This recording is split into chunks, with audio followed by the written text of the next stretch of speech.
I'd like to call this meeting to order of the Village of Carpentersville, August 1st, 2017. Kelly, please call roll. Trustee Schultz. Here. Trustee Savi. Here. Trustee Rayberg. Here. Trustee Lawrence. Here. Trustee Humfer. Trustee Burroway. Here.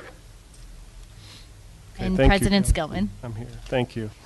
Please stand for the Pledge of Allegiance. Also, please remain standing for invocation by Pastor Ball. Pastor Phil, I'm sorry. I pledge allegiance to the flag of the United States of America and to the republic for which it stands, one nation, under God, indivisible, with liberty and justice for all. Lord, we stand here today and we see all the activity around us, and we see the men and women who serve our community out there celebrating with our community as a whole. And we're grateful for their service and thankful you've kept them safe in their duties here. And Lord, we know while we continue to see things happen in the village, we're grateful for your work here. We pray that you'll continue to do that work. We are celebrating so much and so grateful for everything that is happening. We pray for our board tonight. Give them wisdom as they handle the village of this the business of this village. And we pray this in the name of our Creator. Amen. Thank you, Pastor Phil. We have no resolutions or awards tonight, Kelly. Is that correct? Yeah, no congratulatory or proclamation. Okay, and we also have no appointments or confirmations. Any public comment? No public comment either. All right, we're moving right on to consent agenda. All items listed on the consent agenda will be enacted by one motion. There will be no separate discussion of those items unless a trustee so requests, in the event the item will be removed for the general order of business and considered in its normal sequence on the agenda. Have a motion? I'll make that motion. I'll second. Motion by Trustee Schultz, second by Trustee Sabi. Roll call, please. Trustee Schultz. Yes. Trustee Sabi. Yes. Trustee Rayberg. Yes. Trustee Lawrence. Yes. Trustee Burroway. Yes. Motion carries. Thank you. We're right on to reports of managers, officers, commissions, and staff. Yes. Director of Public Works, Robert Cole, is going to do an introduction of our consultant for the water and sewer rate study. Thank you, Manager Rooney. Back in November of 2016, the village entered into an agreement with Baxter Woodman to conduct a sewer and water rate study. Prior to tonight's presentation, Baxter has given 3 presentations at the Audit and Finance Commission. At the first presentation, we discussed the strategy or approach to the development of a rate schedule based on operation cost, capital projects, as well as capital equipment replacement. Following that presentation, staff compiled a list of all the deficiencies within the sewer and water collection and distribution system, as well as the wastewater and water facilities. Baxter placed a value on those projects and developed a rate schedule.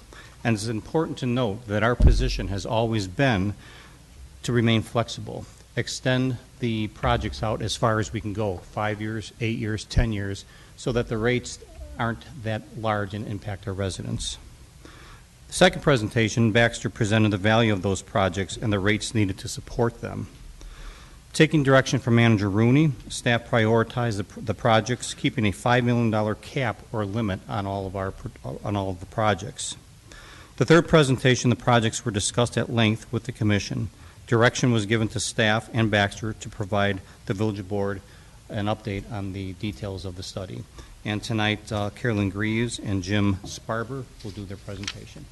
Carolyn?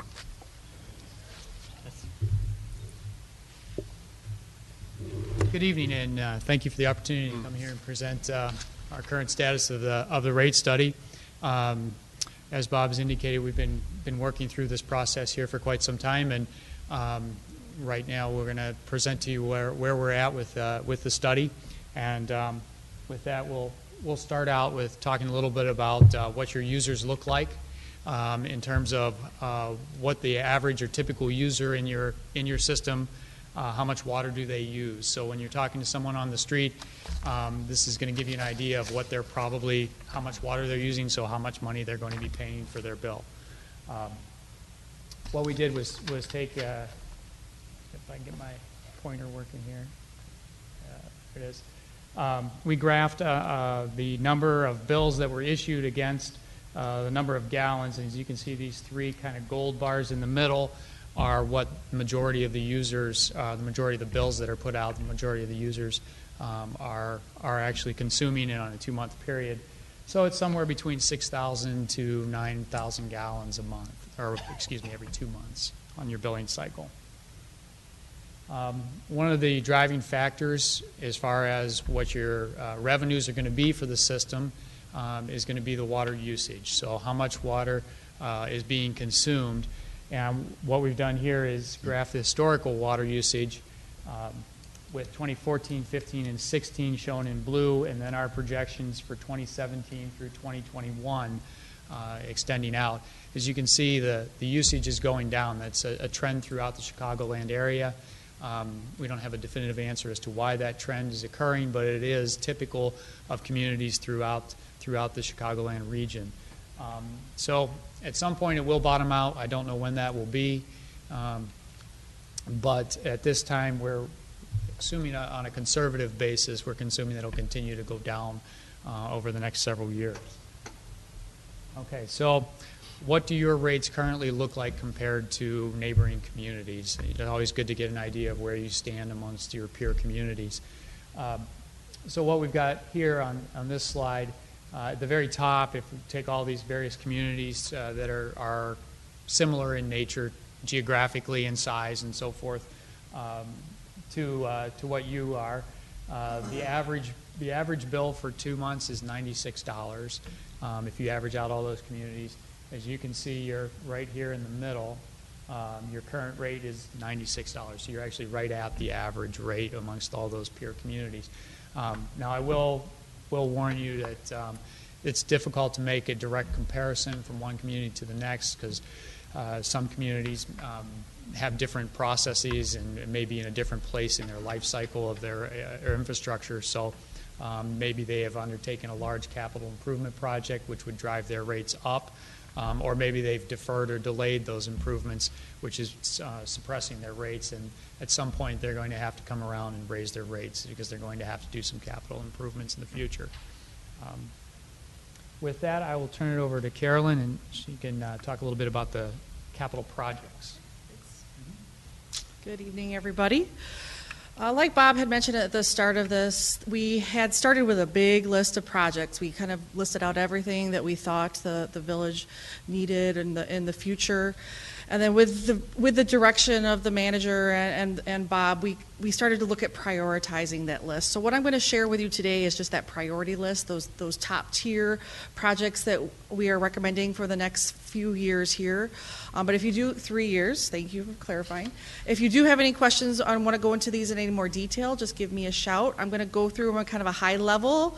A couple of the projects, both on the water side and on the wastewater side, are some bigger ticket items. So I do want to go through that in a little bit more detail so you understand the need for those projects. So I'm going to kind of turn a little to the side here, if that's okay. And this is now ranked through the needs of what we've identified using the history of information, the ages of some of the projects. The village has a water model. We use that to help identify what needs may be necessary to help improve the operations of the projects. There are a lot of different components that went into making this list. And going through this list, the first project that is on the first priority here is to develop a water main along Huntley Road to serve potential future commercial development. So this is a 16-inch main to extend to be able to pick up some proposed future development for about $300,000. The second item on this list is some water main at Hoppy Lane. Replacing an existing water main. There's a drainage improvement project that is planned for this area. So at that point in time, there's no point in coming back and doing this again later. Let's do this now. So the water main improvement is included in the 3-year plan here. The next two projects you see are listed with the same ranking, both three here. Along Bolts Road, there's a planned reconstruction project. So as part of that, the water main's in good shape, but we want to recommend replacing the valves and the hydrants along this Bolts Road at this point in time. So no full water main replacement, just replacing some of the appurtenances. The next project, you'll see there's a star here, and this is for the Main Street Washington intersection improvements that the village has been doing some studies on for adding the roundabout. And these would only be recommended if you go forward with that project. So these projects are contingent upon those improvements, and really this is to replace the water main along both Washington and Main Street as part of those intersection improvements. Again, we don't want to have to come back here 3 years later and replace these, so we recommend doing it at the same time as those intersection improvements go forward. The next three, we've got 3 double stars here, and this is going to be recommended as one project. And I'm going to dive into this in a little bit more detail here on the next screen. So what this is what we're identifying as a redundant west feed, or a new water main to pull water to the west side of the village. Currently, the village only has one water main that moves village over to the west side. If anything would ever happen to that main, that would significantly impact the residents on the west side of the village. Looking at the available area, we're recommending a new water main through the raceway area going to connect to this area to give you redundancy and help prove the overall operational efficiency of your water system. I'm going to show, you'll see just a little snapshot here of these dots and what these dots mean. This is information from the water model to tell you what available fire flows are throughout the area. I just want you to kind of feel the big picture here. You're seeing some red in this area right here. And those are areas that we would look to improve if we can within the village. By putting in this new transmission main, which is not pulling up, but you'll have to believe me, by putting in this new transmission main, it actually improves those fire flows, and we see those numbers go up. So it gives you the added benefit of improving the water throughout your system. Let's go back here. So that was the redundant feed. As part of that, we'd also recommend doing some improvements to a pumping station to help move the water through that redundant feed. So that's why it's part of this number 5. And also extending the water main on Route 31 as a small connection to, again, help provide that additional loop to that transmission main project. So those 3 would really be tied together. The last project is recommended for the next 3 years is to abandon an existing 4-inch water main that's going down Route 31. It currently has services connected to it, but there's a nearby larger water main that we recommend moving the water services over to the 12-inch main that's right next to it to help improve water quality. Oh, here we go. Now it came up. So before, recall, there was a lot of red in this corner. Now we're seeing lots of blues, different colored blues. And so we're seeing a pretty big improvement, a jump in fire flow because of this project. Another item that's part of the big picture here, we just wanted to draw your attention to our water system annual costs. And these are investments the village is already making in your infrastructure with regards to the water system. It's best to keeping on top of these types of things. It's much more expensive to replace something when it's failed as opposed to maintaining it as we go. So the village has got these as part of ongoing projects of fire hydrant painting, some additional water maintenance costs, kind of ongoing costs, fire hydrant valve replacements, well inspection and maintenance, and then a valve maintenance program. So you have a total of about $300,000 a year as an annual project. On the wastewater priorities, I've got a few here I want to bring to your attention. One is a new sanitary sewer line in the Gulfview Highlands area to reduce sanitary sewer surcharging. So by placing a new line here will help with anything with regards to I&I and backups in this area. The next list here, you'll see... I&I for the public, the general public. Thank you. Infiltration and inflow. So when we have some of these big rains like we've been having, if there's any ways for water to get into the sanitary sewer, it will. So we're looking to remove any openings, I guess you could say, in the sanitary sewer to help eliminate having the storm water come into your sanitary system. then surcharge and sometimes backing up into basements or residences. That's definitely something we want to try to avoid. The next 5 items here are very, very similar projects, and throughout the village you have what's called sanitary lift stations. So it helps move the sanitary sewage around the village towards the wastewater plant. And this is a pretty typical type of project to have to address. And there's actually rails in the lift station to help the pumps move in and out.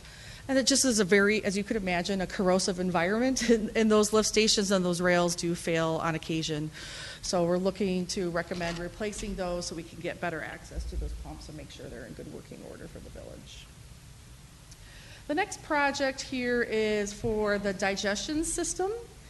And in essence, these 3 kind of build upon each other. So we have a mixing system. I'm going to talk about these in a little bit more detail. A blower replacement and diffuser replacements. So like I mentioned, these 3 build upon each other, and the mixing system is part of the aeration tanks at your wastewater plant, which is a critical component to treating the wastewater at your wastewater treatment plant. So the 3 projects of improving that mixing system, adding the blower and adding the diffusers, helps improve the operational efficiency and will ultimately reduce the energy and power costs to the plant to actually run that part of the process.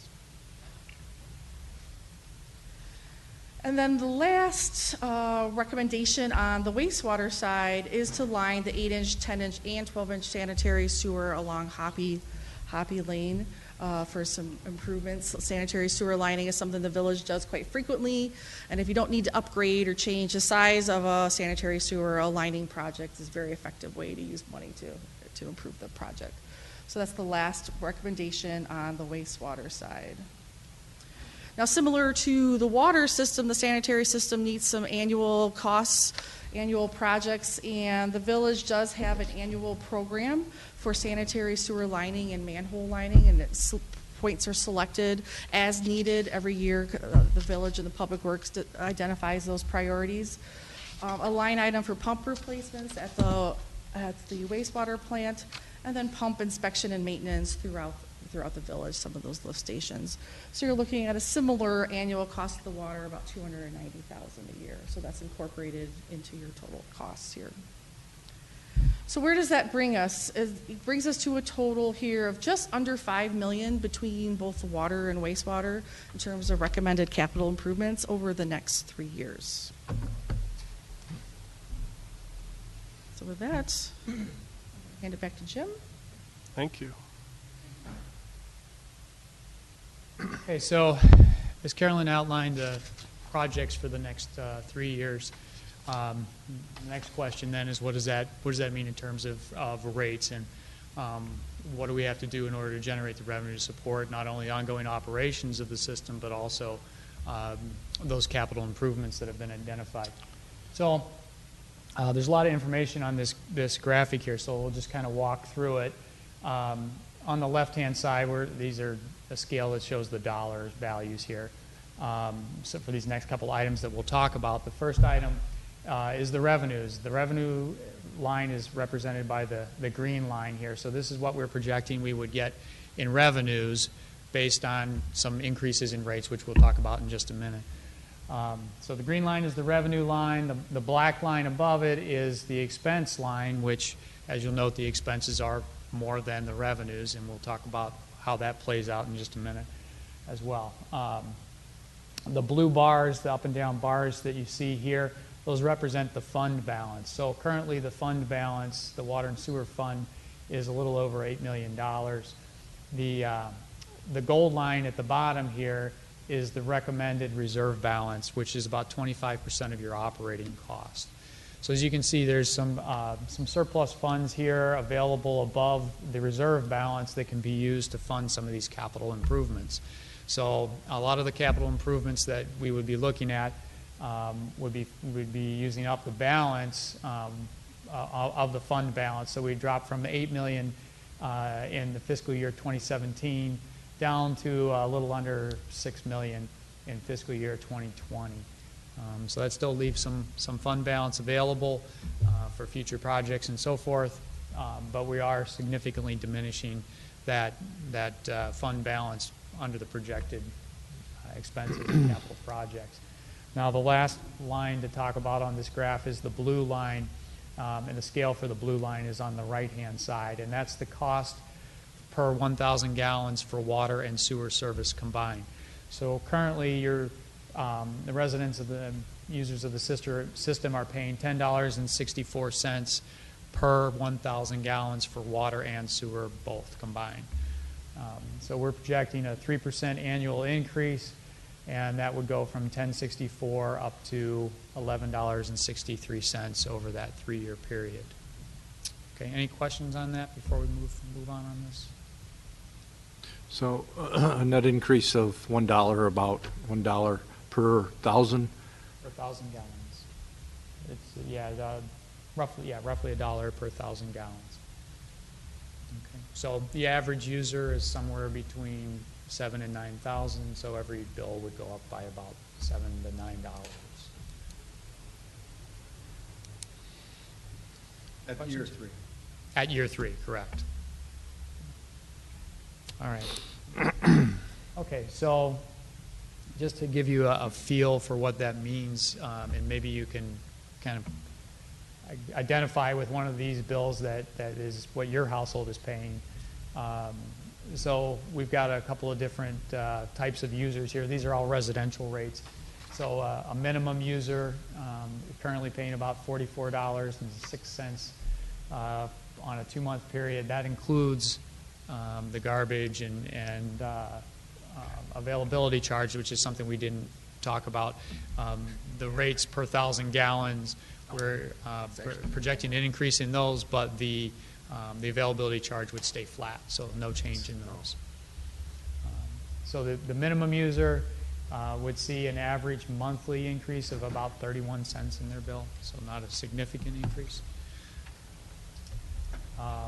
And then we just kind of step up between the minimum, the average, above average, and a high-end user. So a high-volume residential user would see about $2.38 a month in their bill. So, or $4.76 every bill. Those numbers make sense? Is it? Mm-hmm. Okay, and on an industrial side, this is a similar type of analysis for industrial users. We did not include garbage because that's typically taken care of separately, and availability charge depends on the size of their meters, and their meters can vary greatly, so that cost isn't included in it as well. But they'll see an increase for a minimum user is going to see maybe a $37.50 for their bill increase, and up to a large water user, high volume user would see maybe a few $100s in their bill. Okay. Any questions on that? All right. Okay, so we go back to that where do you fall compared to your neighbors kind of question that we looked at the beginning of the presentation here. So the 2019 rate, we're projecting for the average user to be about $101, up from that $96. So it's an additional $5 in their bill. So that's kind of what you would anticipate. $5 6 times a year, so a $30 a year total increase. Okay. With that, was there any questions on that portion of it? And if not, we'll. Yeah, I do. The projects that we're prioritizing, are they, and they're over a 3-year period, so once the board makes a decision about this, are we going to be putting out bids for some of those projects so that we can get started soon and get them done within that 3-year time period? So at the end of that, we will have to look at another list and another, 2-3 years? Okay. Okay, so. The only project that may not be done within that 3-year period is the redundant fee out west. Carry over. It takes a while to get to acquire property. Oh, okay. Right. Government agreement with the county or township about that. So that may take a little longer. we'll plan it in the next 3 years and probably build it in year 4 and 5 Okay, if it's approved. okay, all right. And it is, by and large, the most expensive. It's almost half of that total. But I think I asked at the meeting, we have our inflationary dollars built in for this, so, okay, all right. Thank you. Trustee Rayberg? I just want to note that for the residents, this isn't on the agenda tonight for a vote. This was for informational purposes. This is something that will be brought again to the board for a vote. So there's a period here where we need resident feedback. It's very easy to get a hold of us, but if you need help, go to our website. All of our email addresses are there. I'm sure this will be written about. I hope it will be, so that we could get this information into the residents' hands, so that we could get their feedback on how they feel about this and the direction that they want this to go in. And then the other thing too, Mark, it would definitely be beneficial for us to explain what an enterprise fund is again, just so the residents understand it.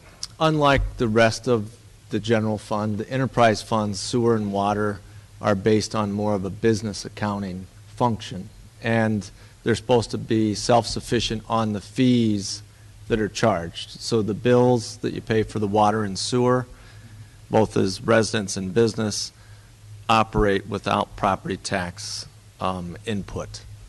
So this is, or sales tax sharing, this is purely on the cost of the system to maintain it, current operations as well as future capital costs that have to do periodically to keep it functional. So it's a fee-based only system, not any other taxes. Yeah. So it's a little different than the other budgeting components of the village in that respect. And to that point, money does not come out of this fund to support other government functions. Good point. Yeah. Thank you. Just so everybody's aware, we've been working on this for a while in audit and finance, and we've been dealing with Baxter Woodman here for a while, and we've been looking at several different options. So this was an option that we gave back to staff to look at. So it's very interesting, and we're going to look at it, like Trustee Rayberg said, we need to get that out to the public, and Manager Rooney and the staff will get together a press release for us. So explaining it a little better than the paper will. And we'll put this on our webpage, this presentation, and some of the information and the contact numbers for Director Cole and Engineer Gray and myself to answer anybody's questions. Okay. All right, so to kind of wrap it up, we're looking for your feedback, how you want us to proceed in terms of what the direction is, but that's where we're at with the study at the time. On the 15th, staff will bring this up for a vote. The recommendation from Audit and Finance was to go with the 3% rate increase, which showed that level. And Director Cole, I asked you to make a run to, was it Walmart, or did you go to Woodman's? To just put it in perspective on some kind of common things that people do buy on a regular basis to show what this kind of cost would be over 3 years, at the end of 3 years. A carton of cigarettes is $63.70. You have to go to the mic. Use Kelly's mic, or because the folks at home will not hear it. Yeah, a carton of cigarettes is $63.70. A case of MGD, my beer of preference, is $13.98. And a tattoo is $100 to $200 per hour. I didn't get that information from Walmart. I got that online, by the way.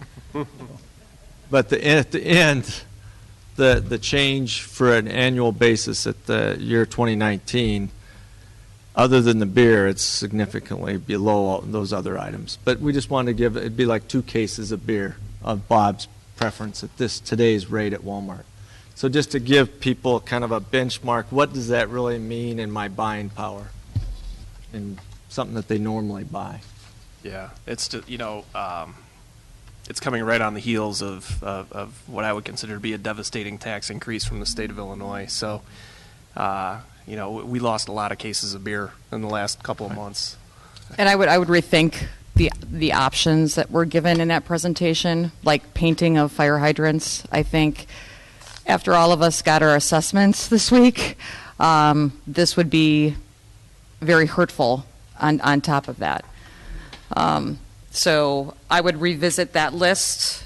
Just, I don't think our residents can handle another increase. That would kind of rub me the wrong way. But I would just revisit the list again. What do we really need to have done now? Well, that's the reason why we have the prioritized list. There was a huge list. Right, but I can question all those items that are on there. Why don't you have an open board so that we know, Diane, what your thoughts are? If we want to go back to them and do that, otherwise we can do it later, or at our audit and finance. I think we're ready to move on, but thank you. We'll have to get her the minutes. Trustee Schultz, we'll have to get her the minutes from the audit and finance. Where we had a long 2-hour debate on We'll get her the minutes so she understands. The water, the fire hydrant stuff are an ongoing process, but we can clarify that. I'm learning too as a new member here too, so I got to, first couple of meetings with Baxter Woodman in audit and finance, so I was learning a little bit too. But if everybody's okay, we'd like to move forward. Any commission reports, Trustee Rayberg? Yeah, I mean, we covered, this covers a bulk of what our last Audit and Finance Commission meeting was regarding. It was on July 25th, 6:30. Two big things on it were obviously the water and sewer rate increase here, and then we also discussed the state budget for a while and how it's impacting us. Obviously, no good news with how the state budget is going to be impacting us, but there's still a lot of balls in the air there, so we can't really. All we can do is sort of look at the numbers a bunch of different ways based on what we're hearing out of Springfield and move forward from there. It's not so much of a question of exactly what we're going to do. We'll be deciding that in September and October when we discuss the next budget. So this is more, dealing with the immediate term of the water and sewer rate increase. So a lot of lively discussion there, and appreciate our representatives from Baxter and Woodman coming out and explaining everything in detail. Thank you. Trustee Schultz. Yes, just wanted to mention this weekend we have our Civil War event on Saturday and Sunday. Saturday 10 to 4, and Sunday it'll be 10 to about 2:30. Also at 9:45 over at the new archway at Main and Lord there, or Main and Maple rather, we'll be doing the rededication for the park. We invite everybody to come. Got some nice little surprises planned for it, and we hope to see everybody there. It sounds like we're going to have great weather. So, thank you. Thank you. Trustee Burway? Thank you. Today was the National Night Out, and of course, Carpentersville Community Coalition Cares was there, or C4 as it's become known. And we had a table out there, and there was quite a bit of information that was passed out for it, for overdose awareness and drug abuse. So it was quite a success, although we had a little mix-up in the times. I just want to thank everybody for being there, especially Ricardo Gasca.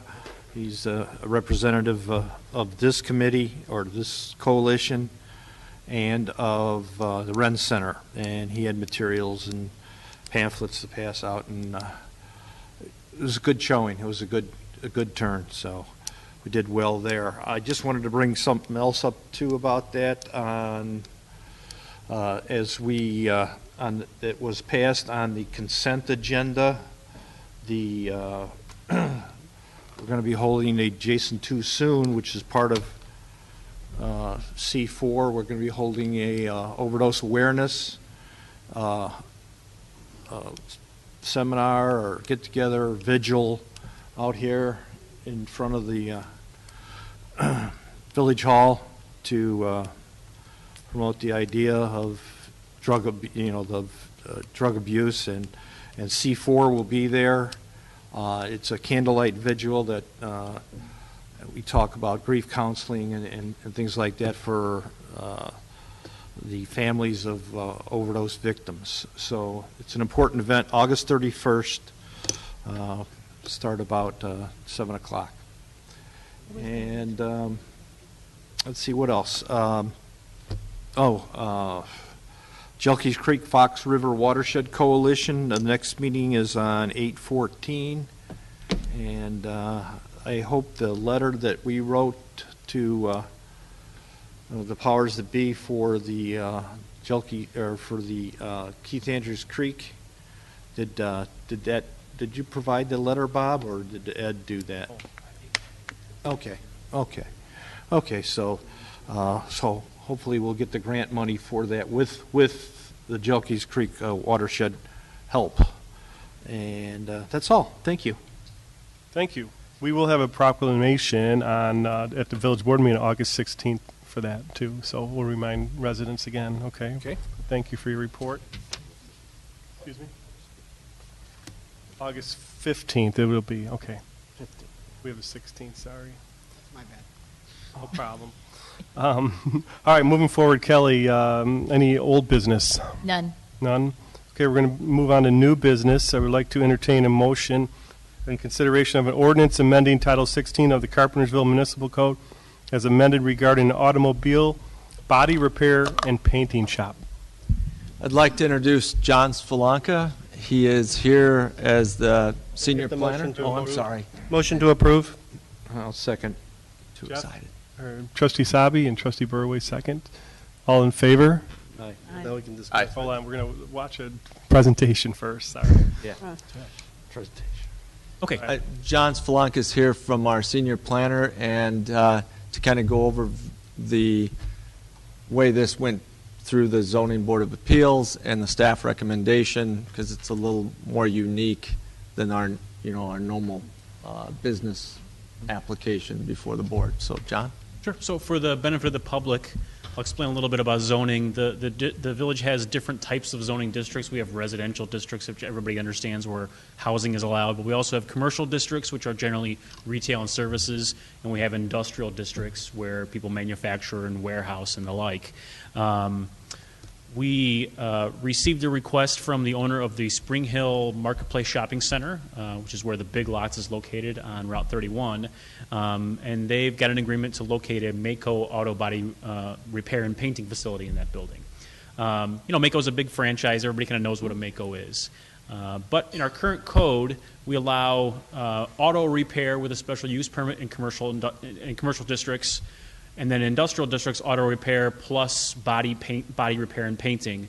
In the past, painting could potentially be noxious to surrounding areas, odors from paint and spray, and also when you're doing heavy body repair, there's lots of banging and noise, the potential to be unsightly with frame-off restorations and the like. But at the same time, we realize businesses like Mako would be useful. So the property owner submitted an application to the village to amend our zoning code to allow some types of that use in the commercial district. So that would be light body repair.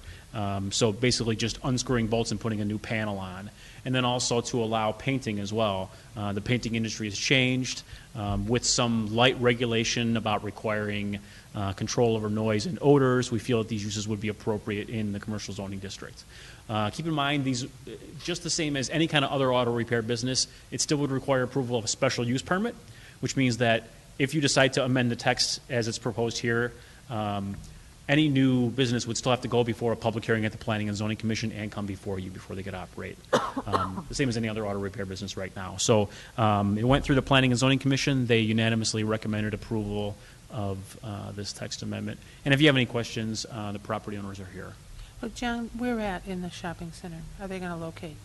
The proposed Mako would be the south end of the shopping center. I think it was Plantation House Furniture was there previously. At that Basically end? everything south Okay, of the so a lots. little further down from Southern Bells and where there, we might have potential for a little bit of fumes or something. Right, and it's as far as the shopping center goes, it's a relatively remote location. Yeah, okay. Any questions? Anybody? Trustee Burway? Well, I do have a question, but it's for the next one. Oh. Yeah, I about can add more Kind of information. when you feeds get into that. it, Yeah. yes. Okay, I was just looking at that, the fence there, you know, that they're going to have to put up to block visuals from for the parked cars that are going to be there.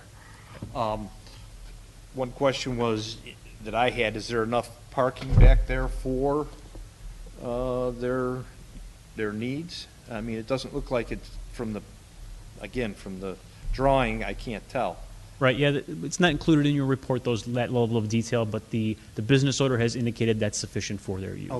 Okay.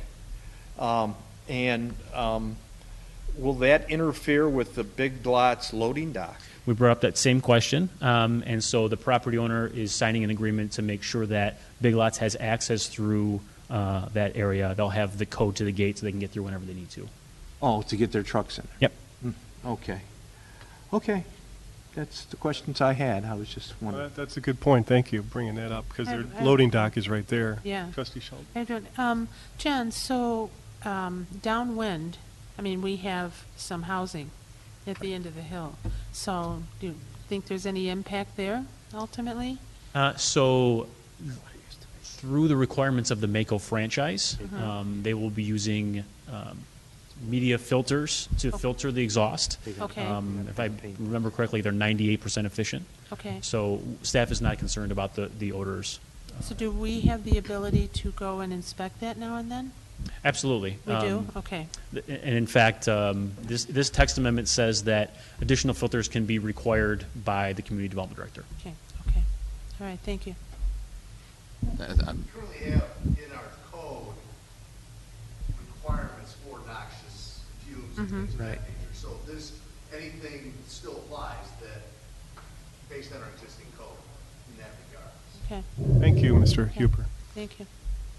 Attorney Passman has a comment. Thank you. I want to clarify, and I think the board's aware, but it's important if it affects the board's decision. The first item, item A, which is the one that's before you in the motion, is simply the text amendment that would allow the proposed use conceptually anywhere in the C2 district. The second item, which is not yet before you, is specific to the proposal for Mako for the site on Route 31. For this item, and I recognize because they've come together and they've been applied for by the same applicant, all of which is very normal and appropriate, but for this item, if you have general concerns about the use as proposed in the C2 district generally, then that should be the focus of your vote for this item. If the board approves this ordinance, then in dealing with the second ordinance, your only analysis will be whether this applicant meets the criteria for a special use permit under what will be the newly amended code. So I recognize it's hard to keep the two separate, and I don't necessarily, I'm not saying you have to keep them separate, but legally there is a distinction between what you're being asked to do with each item. Sure. Thank you. Thank you. And so we have a motion on the table and a second, so we're ready to vote on that. Roll call, please. Trustee Lawrence? Yes. Trustee Rayberg? Yes. Trustee Sabi? Yes. Trustee Schultz? Yes. Trustee Burroy? Yes. Okay, motion carries. Okay, our second item under new business also would need a motion to. Motion to approve. Trustee Sabi? I'll second. Okay. Second, Trustee Rayberg. And this is, so it's clear, this is the ordinance that would grant the special use permit for the proposed Mako establishment at 208 to 212 Southwestern. Any discussion? They answered my questions. So. Okay, good. Roll call, please. Thanks, John. Trustee Rayberg? Yes. Trustee Sabi? Yes. Trustee Schultz? Yes. Trustee Burroy? Yes. Trustee Lawrence? Yes. Motion carries. Thank you, John. Great, Sit thank you. down, please. Thanks, John. Thank you, though. And thank you to the owners of the property. Thank you for bringing new businesses. Thank you very much. Yes. Have a good night. Okay, we're going to move on to trustee reports now. Okay, Trustee Lawrence. Quick ask that we go ahead and hit social media and make an announcement that the Civil War cannons will be going off, and either give approximate times or between the hours of. Just for those people with younger children or animals that they would need to give some type of a sedative to. That's a great idea. Yeah, we can get that information. Mike, right? I can give you the schedule that they've just put together. We've got the brochures that are out at the printer. Inside, that'll have the list of their battles and things. If So, you forward that to me, I I will will. make sure that it Yeah. gets posted Sure, on both the Facebook sites the village runs. right. Thank you. Thanks. Trustee Schultz, are we doing some in Otto then? Are they going to be You know, blowing up anything? yeah, no. Friday night, yeah, we are. I actually forgot about it because there's always been the issue with the water, John. Right. So it's been so iffy, but yeah, they will be So if we can there. add that to the Friday night? Yes, and it's on their flyer, Yeah. Mike, yeah, like a. Is the river open yet? Someone said it's a foot and a half down, but It's not open for commercial. Oh, I'm for pardon me. watercraft. No, I'm sorry. I know Not what you're yet. saying. Yeah, Okay. Made this weekend, but it's Yeah. iffy. yeah, yeah. Okay. Is that it? That's all I had. Thank you. Trustee Schultz. Yeah, thanks, John, for bringing that up. I forgot, because it is the first year they're going to do it. Concern a few weeks ago was the river was too low, and these are boats that they have that are valuable from the Civil War, and that they might scrape up the bottom. Then, as you all know, now we're at the point where it's so high that they're not going to be able to do them, but they're going to do a little bit of they'll shoot the cannons off, a few other things at dusk, about 8 o'clock, over in the park by Otto on Friday night. Just a little preview of what's to come. So it's what they want to do. They have Mr. Roser's permission. So, and I did want to mention, if I could, the clergy committee had their first block party in Morningside. Pardon me. It was very nice, very successful. I think the pastors were very pleased. We had probably at the most between 300 and 350 people at one time, people walking back and forth from the area. So it was very nice. I want to say a big thank you to the police. Thank you, Mike, for coming out and taking pictures, and a couple of the officers that came by and engaged with the residents and the kids, and I think they enjoyed it. So it was really nice, really pleasant. Like I said, the pastors were very happy. It's something they want to do going forward in other neighborhoods in Carpentersville. So I wish them success for next year. And again, everybody come out this weekend. Should be a lot of fun. They've got a lot of stuff planned. They've got a dance troupe that's coming. So, John, if you're so inclined for the Virginia Reel. Oh, yes. Yeah. Square If Mike will dance? get those pictures, yeah. And then, and they'll have some other things too. First Brigade Band is coming back, so they're really wonderful if you haven't seen them before. Their instruments are all from the Civil War, so they've got lots of things planned, and we'll have some great food. And happy to say that Mr. Rivera will be joining us this year as one of the food vendors too, so it should be a lot of fun. So, and that would conclude my report. Thank you. Is the Parkview Schools on board, correct? Yeah, yeah. They have a ball for the reenactors in that school. They have the permission already, Great. John, and Okay. the parking and everything. So. Okay, great news. Thank you. Trustee Burway? Really no report tonight, other than to say again, National Night Out was a pretty good success. Thank everybody for their participation and setting up and all that good stuff. And thank you, Diane and John and Jeff for being in the dunk tank. I hope that all worked out for you. But you clean up nice after being there. So. I appreciate that. It's all for a good cause. So it looks like everybody's having fun. So that's all. Thank you, Trustee Burway. Trustee Sabi? I just wanted to send out a thank you to some of our neighboring fire departments. As everybody knows, unfortunately, we had a firefighter pass away, and Battalion Chief Middendorf passed away, and they had a funeral for him last week, and a lot of the neighboring fire departments stepped up and took over the shifts so that all of our guys could be there. Elgin, Chief, there was so many that showed up. Yeah, there was 8 fire departments that came in and covered our stations in our village and our paper district during the whole funeral wake and funeral service itself. But just again, thank you to all the neighboring fire departments for all the support and for coming out and filling in for our guys so they could take the time to say goodbye on that day. And that's all I have. Thank you. Thank you. Trustee Rayberg? No report from me tonight. No report. Thank you. Yeah, and I second that. Thank you, Trustee Sabi, for bringing that up. Good point. Also, tonight was a great turnout. I talked to Griselda and Joe. They did a great job again, getting everybody out there. The fire department is out there helping out tonight. And just, it's great to get everybody together. So that's all I have. Anybody else have anything before we move on? Okay, we have no closed session tonight. And we're going to take a short recess at this time, okay? 5 minutes.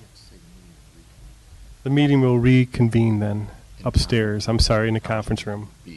Conference room B, thank you.